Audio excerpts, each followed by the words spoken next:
É muito interessante, é uma parábola, né?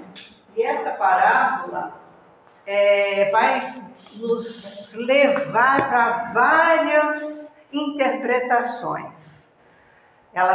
Aos pouquinhos aqui eu vou falar para vocês as interpretações que eu tive quando comecei a estudar e que depois também ouvi de palestrantes importantes. Lógico que eu não sou boba nem nada, eu fui atrás deles, né? Do seu Haroldo Dutra, né? Que é lógico, né? E é interessante, muito interessante. Então eu vou ler, ela é longa, mas eu vou ler para vocês. O reino dos céus é semelhante ao pai de família que saiu de madrugada para contratar trabalhadores para a sua vinha. Depois de acertar com os trabalhadores o pagamento de uma moeda por dia de trabalho, enviou-a para a sua vinha. Eu estou sem o meu óculos, gente, dá licença só um pouquinho. Está difícil.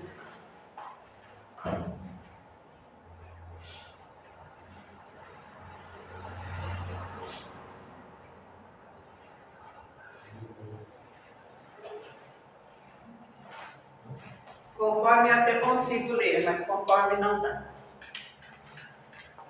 Os 81 estão pesando. Depois de acertar com os trabalhadores o pagamento de uma moeda por dia de trabalho, enviou-os para a sua vinha. Saiu novamente à terceira hora do dia. Vamos prestar atenção nessa questão de hora. A terceira hora do dia corresponderia à nossa 9 horas da manhã. E encontrando na praça outros trabalhadores que estavam sem fazer nada, disse-lhes: vão vocês também trabalhar na minha vinha, e eu lhe pagarei o que for razoável. E eles foram. Saiu ainda na sexta e na nona hora. A sexta hora corresponde ao meio-dia. A nona hora corresponderia às 3 da tarde. Encontrou outros trabalhadores também desocupados e perguntou: por que vocês ficam aí todo dia sem fazer nada? Porque ninguém nos dá trabalho, disseram eles. Chame ele. Então, o pai de família lhe disse: vão vocês também trabalhar na minha vinha. E eles foram. Ao cair da tarde, o senhor da vinha disse ao seu administrador: chame os trabalhadores e paga-lhes o salário. Porém, inicie o pagamento pelos últimos que chegaram, para só depois pagar os primeiros. E os últimos chegaram na 11ª hora, que corresponderia às 18 horas da tarde. Aproximaram-se então os trabalhadores que chegaram à vinha apenas na 11ª hora e receberam uma moeda a cada um. Ao chegarem os primeiros trabalhadores que foram contratados às 9 da manhã, né, pensaram: que iriam ganhar mais, porém eles também receberam uma moeda. Ao recebê-la, queixaram-se do pai de família, dizendo: os últimos trabalharam apenas 1 hora e receberam tanto quanto nós, que suportamos o peso do dia e o calor. E o Senhor respondeu a um deles: meu amigo, não cometi nenhuma injustiça com você. Não combinamos que eu iria pagar 1 moeda por sua jornada? Pegue o que lhe pertence e vá. Quanto a mim, quero dar a esse último tanto quanto dei a você. Será que não me é permitido fazer o que eu quero com o meu dinheiro e o seu olho é mau só porque eu sou bom? Então, nós temos aqui questões de horas, né? de pagamento, justo ou injusto, são questões que nós temos que pensar a que se referem essas coisas. Muito interessantes.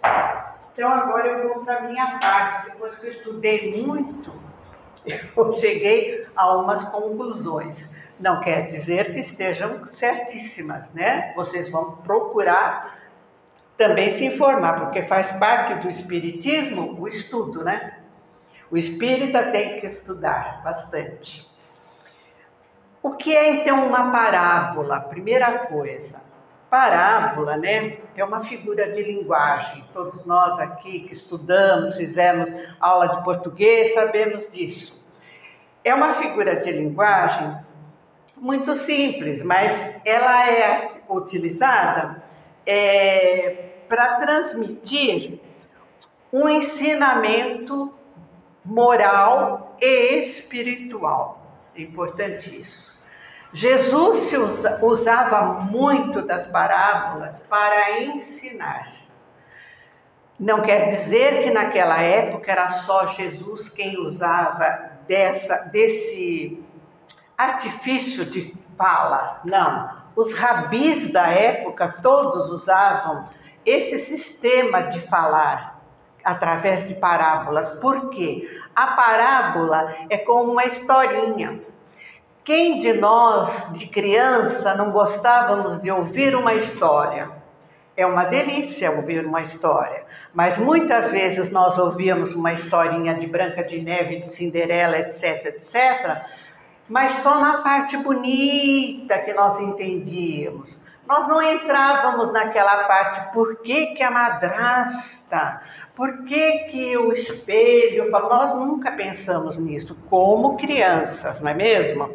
A gente só ouvia a história, e é muito gostoso ouvir história.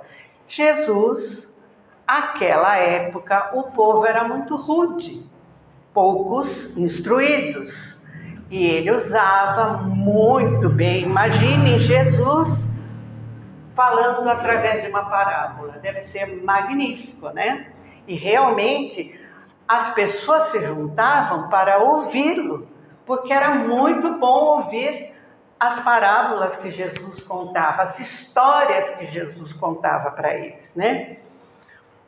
Então, além de tocados pela beleza da forma, maravilhados com a vicissitude dos conceitos emitidos pelo mestre, eles sentiam pelo elevadíssimo teor vibratório de Jesus. Imagine o teor vibratório de Jesus contando uma parábola. Devia ser arrepiante, né? Eles ficavam na presença de Jesus, que era uma autoridade, extasiados, ouvindo tudo aquilo que ele dizia e que ele falava. Segundo Rodolfo Caligares, no livro O Sermão do Monte, ele fala o seguinte, eu achei muito interessante. Além de tocados pela beleza da forma e maravilhados, até a excessutude, é difícil a palavra, dos conceitos emitidos pelo mestre, eles sentiam os elevadíssimos teores vibratórios de Jesus, quando eles estavam na presença dele. Então, o que Jesus falava crescia muito. Então, nós vamos ver o que é Kairos. Kairos, na linguagem espírita, é o tempo de Deus. Deus tem o seu tempo, e o tempo de Deus se chama Kairos. O nosso tempo, quando nós falamos às 9 horas da manhã, ao meio-dia, às 3 e à 11ª hora, que é às 18 horas, nós pensamos em minutos, segundos, 24 horas, né? Mas o Kairos o tempo de Deus não é assim que funciona. Pode ser para Deus, um dia pode ser um século, 10, 20 mil. A diferença da espiritualidade quando fala em horas é outra, que nós não conseguimos entender, nós não conseguimos chegar nessa conhecimento, porque Deus, como que nós vamos chegar, né? Então chama-se Kairos, o tempo que Deus conta, que difere muito, muito do nosso. Uma hora, um dia, para a espiritualidade, não tem o mesmo tempo que nós temos, que significa de duração para nós, é outra duração. Então nós vamos procurar nessas parábolas de Jesus, nas várias, se não me engano são mais de 70 parábolas que tem no Novo Testamento, e no Velho Testamento tem pouquíssimas, coisa de 3 ou 4 parábolas, mas no Novo Testamento tem mais de 70. Então, procurar ouvir, entender a essência da parábola. Porque se eu li aqui a parábola, nós lemos a parábola, mas nós não vamos, a gente não quer pensar a respeito, né? Lê, bate os olhos, lê, viu o que falou, mas nós temos que entrar na essência. E Jesus, com a sabedoria dele, o que ele fez? Ele contou essas historinhas para aquele povo que era rude, que tinha pouca educação, eram poucos alfabetizados e tudo mais, como uma historinha. Ele colocava ovelhas, vinhas, pastores. As histórias de Jesus eram essas, porque o povo naquela época entendia, era disso. Eram os pastores, eles sabiam quantas ovelhas tinham, o que fazer com as ovelhas e tudo mais. Para nós agora, falar em ovelha, tem gente que nunca viu uma ovelha, não é mesmo? Então fica difícil. Mas Jesus, com a inteligentíssimo que ele era, né? E com toda a sabedoria, ele contou essa história naquela época para aquele povo que entendia disso. Mas nós agora temos por obrigação ler e tentar descobrir o que ele quis dizer, porque as parábolas não têm fim, não. Essas histórias de Jesus, essas parábolas que ele contou, elas são para a vida toda. E nós temos que cada vez tentar descobrir alguma coisa a mais dentro de uma parábola, né? Então, Jesus utilizava esses motivos naturais ligados à vida cotidiana da época. Não adiantaria, naquela época ele não ia poder falar em computador, em ventilador, né? Tinha que falar das coisas que o povo conhecia e que eram pastores, vinha. O que é a vinha? Nós todos aqui de São Roque sabemos o que é uma vinha, mas se a gente for falar lá em São Paulo, tem gente que não sabe o que é uma vinha, né? Então ele precisa estudar, saber, ou procurar saber o que é uma vinha. Então, eu me lembrei dos prolegômenos. A Cida que ensina, que dá aula do Livro dos Espíritos, né? Quem já fez aqui com a Cida o estudo do Livro dos Espíritos sabe o que é um prolegônimo. Olha que palavra difícil. É aquele símbolo que tem é uma cepa, uma folha e um cacho de uva, né? Que simboliza todo o espírito, o sentimento, e está logo no início do Livro dos Espíritos, esse símbolo muito bonito. E é com uva, né? Porque é o bago, é o licor, que é a sabedoria, que é o que vai ficar para nós. Então, pensamos então nos tempos que nós conhecemos. E nós podemos também, através dessa parábola, nos reportar, foi o que eu fiz, não sei se vocês vão pensar como eu. A Bíblia, eu me reportei à Bíblia, ao Velho Testamento.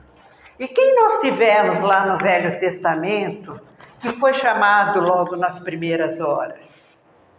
Nós tivemos Noé, mas nós tivemos o mais famoso que todos nós conhecemos, Moisés. Moisés pode ser considerado um trabalhador de primeira hora. Ele veio preparar o terreno.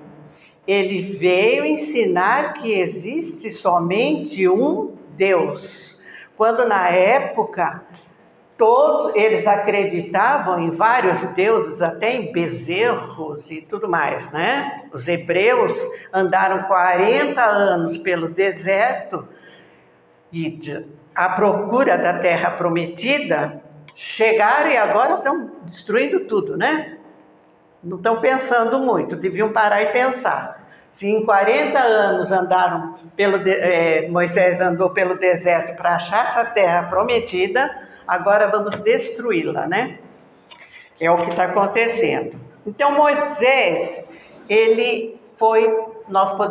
eu pensei, Moisés foi um trabalhador de primeira hora. Chegou para preparar o terreno. Primeira coisa, gente, existe um Deus só. Que o povo não acreditava, né?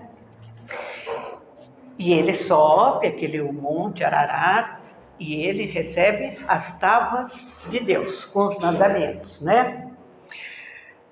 Depois de Moisés, nós temos também os filósofos. Nós temos Sócrates, nós temos Platão.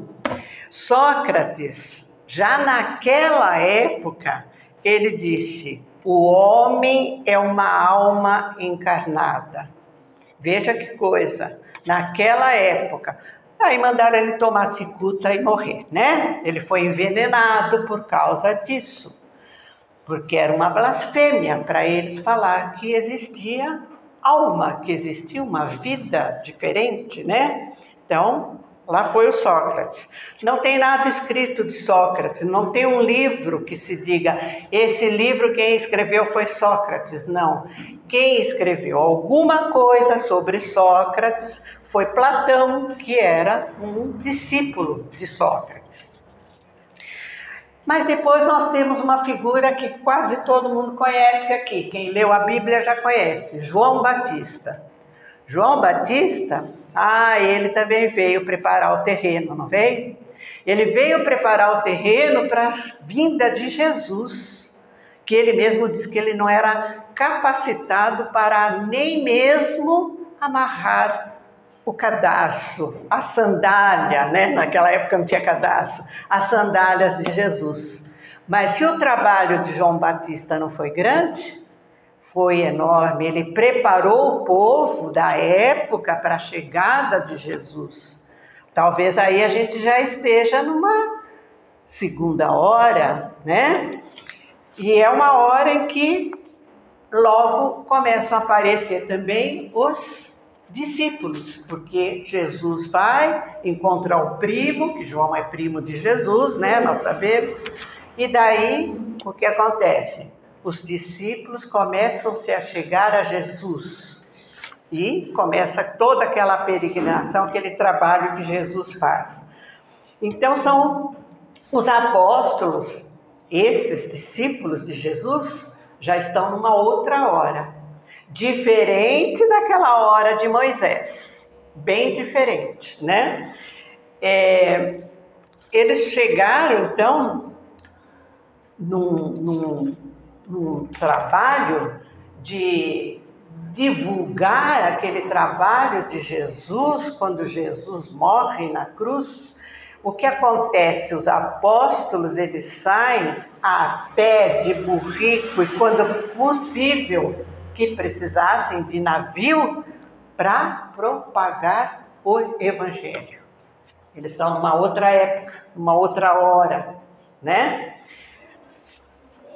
Aí, e nós? Nós aqui, será que nós temos recebido chamados? Nós recebemos. Como e quando Jesus nos chama? Ele me chamou. E eu não queria vir. Eu não queria estar aqui. Mas ele anda insistindo.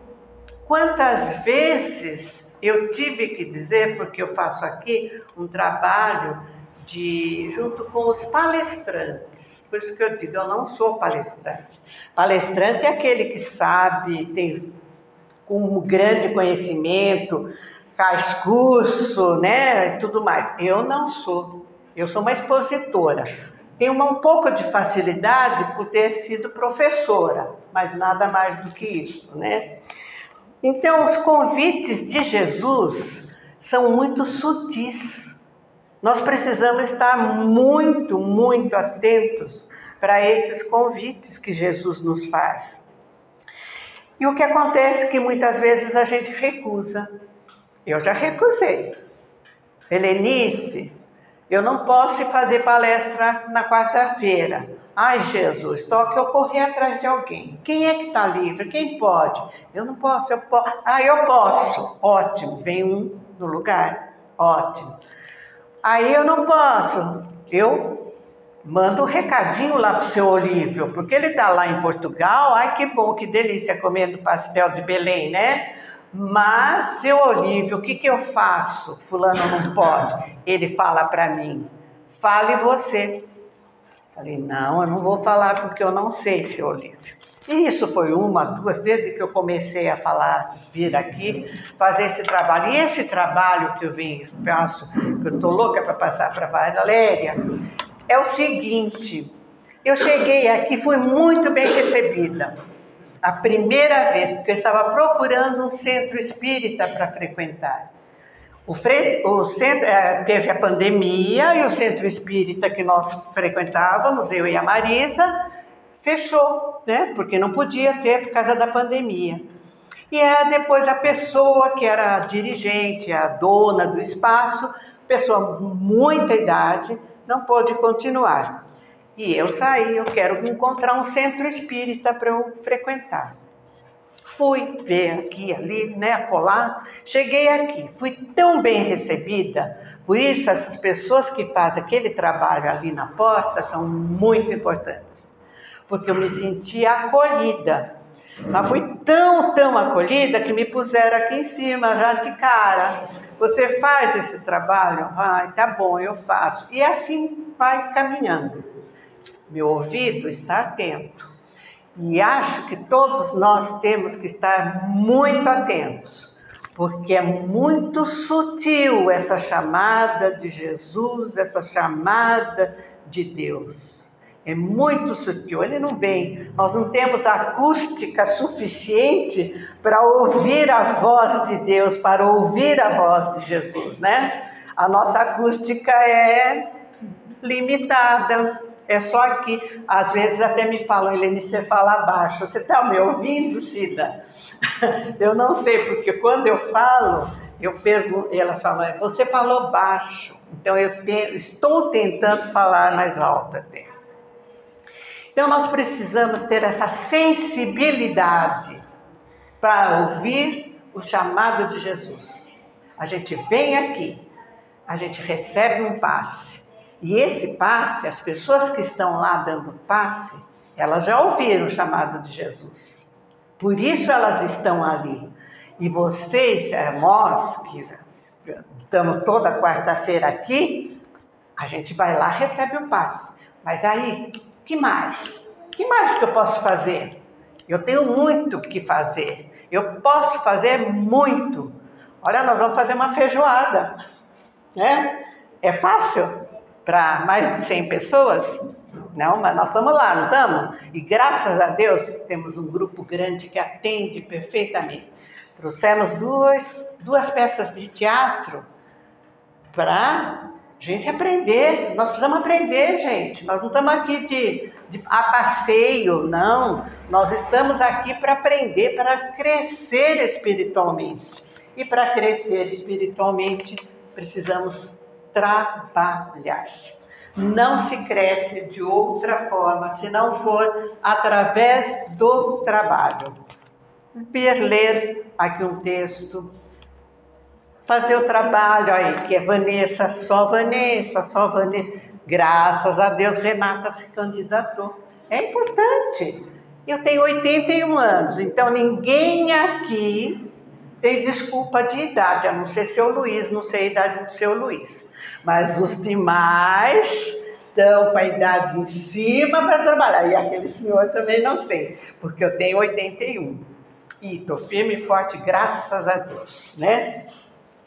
Nós temos então que aprofundar muito o nosso conhecimento, ter muita disciplina, sensibilidade para atender a voz do Cristo, para atender a voz de Deus. Jesus nos tira da zona de conforto, sim, porque é confortável estar lá na minha casa a essa hora assistindo meu Netflix, que eu gosto, ou uma palestra espírita, que eu também gosto muito, ou bordando, ou lendo um livro, que eu gosto muito também. Mas eu sinto falta se eu não venho ao centro. Esse ambiente, essa acolhida, isso para nós é para crescermos espiritualmente, que é o mais importante. Isso daqui tudo vai acabar, né? Então a gente precisa pensar na nossa espiritualidade. E o Mestre continua a nos chamar através dos seus mensageiros. Emmanuel diz: todas as criaturas, menos rudes, recebem o convite, convocação pessoal, chamando ao progresso e ao bem. Isso é Emmanuel que fala. Todos nós recebemos um convite. Vamos ficar alerta e vamos falar sim. Eu sou professora, gosto de fazer chamada. Respondo presente a hora que vocês ouvirem o chamado de Jesus. É muito importante mesmo. E Jesus, ele é capcioso, né? Jesus é terrível, né? Nossa, diferente. Ele não joga rede para pescar. Porque se ele jogar rede, vem todo mundo, né? Vem o que é rude, vem junto. Ele pesca com vara. Então nós temos que estar atento nisso, porque ele vai pescar é com vara. E quem é pescador aqui, ou já pescou alguma vez na vida, ou já viu alguma coisa, sabe que com a vara vem um peixe, às vezes um lambarizinho pititico, né? E a rede não, a rede traz de tudo. E Jesus pesca com a vara, e nós precisamos estar atentos. Então não importa nada se foi na terceira, na nona, na sexta hora, no meio-dia ou às 18 horas. Nós estamos em construção. Assim como neste centro espírita, tivemos os fundadores, né? Esse centro espírita não apareceu do nada. Teve gente que falou, vamos fundar. Eu conheço um maravilhoso, seu Alberto. Quem já viu, tem muita gente aqui que conhece seu Alberto. Um doce de pessoa, né? Ele é um dos fundadores, não tem vindo mais, a idade, né? Impede às vezes. Mas ele é um dos fundadores. E nós somos continuadores desses primeiros fundadores. E é assim que a Terra funciona. Veio Moisés, tem a história de Adão e Eva, que para nós espírita não é a verdadeira, né? Nós temos outros estudos a respeito de iniciação da parte genética e tudo mais. Nós temos outro estudo, que não cabe agora a mim falar sobre isso. Mas nós estamos recebendo essa terra Nós estamos recebendo, o arado já passou, a semeadura já foi feita, já estamos colhendo, embora sejam tempestades, embora sejam coisas horríveis na televisão, mas nós estamos colhendo. E se nós continuarmos nessa linha de estudo, seguindo a Bíblia, o que nós vamos chegar? No Apocalipse. Será que nós estamos no Apocalipse? Será que nós estamos chegando nessa época de fim, de trabalhador da última hora? Pode ser, né? Pode ser. A gente precisa estar preparado, porque Paulo já passou com suas cartas maravilhosas. Agora só nos resta o Apocalipse. E isto é um barco, esse planeta azul maravilhoso que nós temos, que Deus criou para nós temos que cuidar. Não cuidamos tão bem até agora. Por isso, o que eu sinto falta, eu tenho falado, eu quero trazer para este centro espírita as crianças. Nós precisamos trazer crianças, jovens, para trabalharem, porque eles são os novos. Essa geração que está vindo, diferenciada, que com 3, 4 anos sentam num piano e tocam um Beethoven, um Mozart.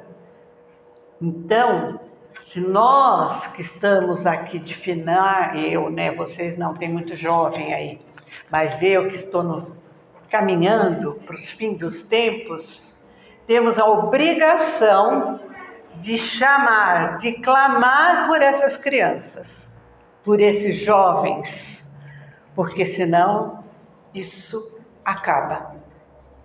E coitado do seu Alberto e o grupo que estava com ele e criou tudo isso, não é mesmo?